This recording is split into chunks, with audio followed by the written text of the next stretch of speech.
இந்த சேனலில் பதிவேற்றப்படும் கதை அனைத்தும் கற்பனை கதையே. யார் மனதையும் புண்படுத்தும் நோக்கத்தோடு இதில் பயன்படுத்தும் பெயர் கதாபாத்திரங்கள் யாரையும் குறிப்பிடல.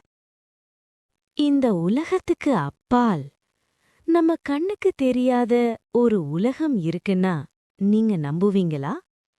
ஒரு மரம், ஒரு இரவு, ஒரு குழந்தையின் ஏன் என்று ஒரே கேள்வி. அந்த கேள்விதான் ஒரு மாய உலகத்தின் வாசல திறந்துச்சு. அந்த உலகத்துல மரங்கள் பேசும், நதிகள் சிரிக்கும், கனவுகள் உயிரோட நடுக்கும். ஆனா அந்த மாய உலகம் இப்போ பெரிய ஆபத்துல இருக்கு. ஒரு சாதாரண மனித குழந்தை ஒரே ஒரு சிந்தனையோட முழு மாய உலகத்தையே காப்பாத்த முடியுமா? இது கதை இல்ல, இது மாய உலகம். Welcome to story time YouTube channel. இந்த உலகம் நாம் பார்க்கும் உலகம் மட்டுமல்ல, நாம் காணாத, நம்பாத, யோசிக்காத இடங்களிலும் ஒரு உலகம் இருக்கிறது. அந்த உலகத்தை வரைபடத்தில் காண முடியாது, விமானத்தில் போக முடியாது, பணம் கொடுத்து வாங்க முடியாது. ஆனால் சிந்திக்கும் மனம், கேள்வி கேட்கும் மூளை, நம்பிக்கை நிறைந்த இதயம், இவை இருந்தால் மட்டும் அந்த உலகத்தின் வாசல் திறக்கும். அந்த உலகத்தின் பெயர்தான் மாய உலகம். பெயர் ஆதித்யா. வயது 11. ஊர் பச்சைபுரம். பண்பு அதிகமாக யோசிப்பவன். பழக்கம் ஏன் என்று கேட்பவன். ஆதித்யா மற்ற குழந்தைகளைப் போல இல்லை. வானத்தை பார்த்து மேகம் எங்கே போகுது என்று யோசிப்பான். எறும்பை பார்த்து இவங்களுக்கு ராஜா இருக்கானா என்று கேட்பான். கண்ணாடியை பார்த்து நான் தான் உண்மை இல்ல இந்த பிரதிபலிப்புதானா என்று குழம்புவான். அவனை பார்த்த பெரியவர்கள் சொல்வார்கள், அதிகம் யோசிக்காதேடா. ஆனால் அவனுடைய பாட்டி மட்டும் சொல்வாள், அதிகம் யோசிப்பவனே உலகத்தை மாற்றுவான். ஆதித்யாவின் பாட்டி ஒவ்வொரு இரவும் ஒரு கதை சொல்வாள். ஒரு நாள் அவள் சொன்னாள், இந்த உலகத்துக்கு அப்பால் இன்னொரு உலகம் இருக்கு, அங்கே கனவு உண்மையாகும். ஆதித்யா கேட்டான், பாட்டி அது உண்மையா? பாட்டி சிரித்தாள், நம்புறவனுக்கு தான் மாய உலகம் தெரியும். ஆதித்யா வீட்டின் பின்னால் ஒரு பழைய வேம்பு மரம் இருந்தது. அந்த மரத்தை பற்றி ஊரே சொல்வார்கள், அதுக்குள்ள ஆவி இருக்கு, அதுக்கு கீழே தூங்காதே, அங்க போனா திரும்ப வர முடியாது. ஆனால் ஆதித்யா நினைத்தான், பயம் சொல்லும் இடத்துல ரகசியம் இருக்கும். ஒரு அமாவாசை இரவு. முழு ஊரும் அமைதியாக இருந்தது. காற்று கூட மெதுவாக வீசியது. ஆதித்யா வேம்பு மரத்தின் கீழ் நின்றான். அந்த மரத்தின் அடியில் ஒரு விசித்திரமான ஒளி. திடீரென்று மரம் இரண்டாக பிளந்தது. உள்ளே ஒரு பிரகாசமான வாசல். அந்த வாசலில் எழுதியிருந்தது, சிந்தனை உள்ளவன் மட்டும் உள்ளே நுழையலாம். ஆதித்யா ஒரு நிமிடம் பயந்தான். பிறகு நினைத்தான், யோசிக்காமல் வாழ்றதுதான் உண்மையான பயம். அவன் முன்னே நடந்தான். மாய உலகத்தில் முதல் அடி எடுத்து வைப்பு. ஒரு கணம் ஒளி, சத்தம், காற்று. பிறகு மாய உலகம் எப்படி இருந்தது? வானம் ஊதா, நீலம், தங்க நிறம் கலந்தது. மரங்கள் பேசினது.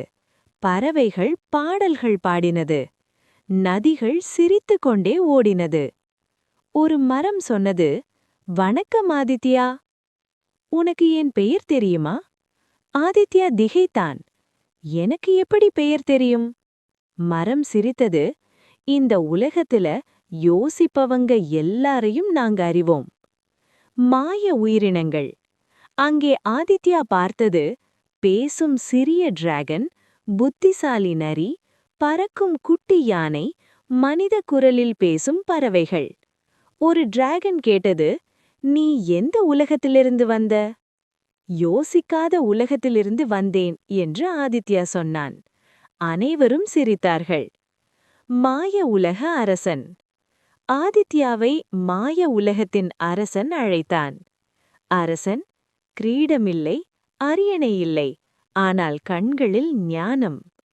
அரசன் கேட்டான், நீ ஏன் இங்கே வந்தாய்? ஆதித்யா சொன்னான், எனக்கு தெரிஞ்சுக்கணும், மாய உலகம் உண்மையா இல்லையா? அரசன் சிரித்தான், உண்மைன்னு நம்புறதுதான் மாயத்தின் முதல் படி. மாய உலகத்தில் ஆபத்து.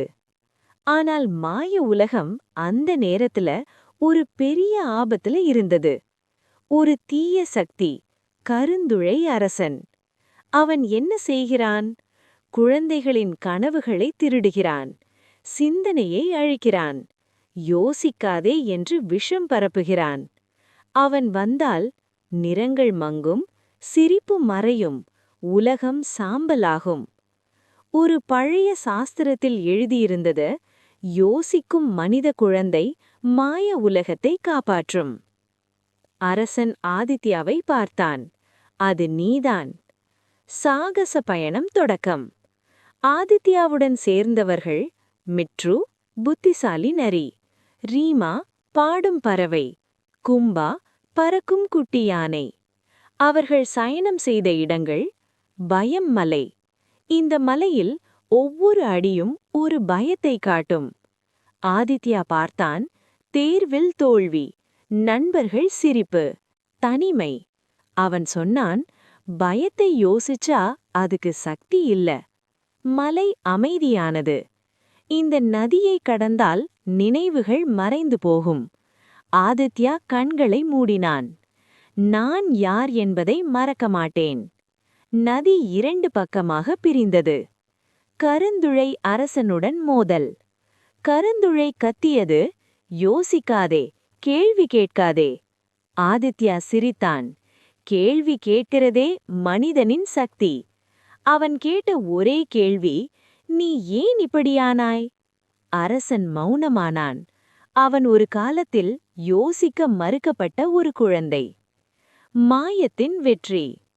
ஆதித்யா சொன்னான், உன் வலி புரியுது, ஆனா சிந்தனையை அழிக்காதே. கருந்துழை அரசன் ஒளியாக மாறினான். மாய உலகம் மீண்டும் உயிர் பெற்றது. நிறங்கள் திரும்பின, சிரிப்பு வந்தது, கனவுகள் பறந்தது. அரசன் சொன்னான், நீ எப்போ வேண்டுமானாலும் இங்கே வரலாம். ஆதித்யா மீண்டும் அந்த வாசலுக்குள் சென்றான். நிஜ உலகம். காலை, வேம்பு மரம் முன்பு போலவே இருந்தது. ஆனால் ஆதித்யா மட்டும் மாறியிருந்தான். பாட்டியின் இறுதி வார்த்தை. பாட்டி சொன்னால், மாய உலகம் எங்கேன்னு கேட்காத, அது உன் மனசுக்குள்ளதான் இருக்கு. இந்த கதை உங்களுக்கு பிடித்திருந்தால் லைக் செய்யுங்கள். உங்கள் கருத்தை கமெண்டில் சொல்லுங்கள். சப்ஸ்கிரைப் செய்து ஆதரவளியுங்கள்.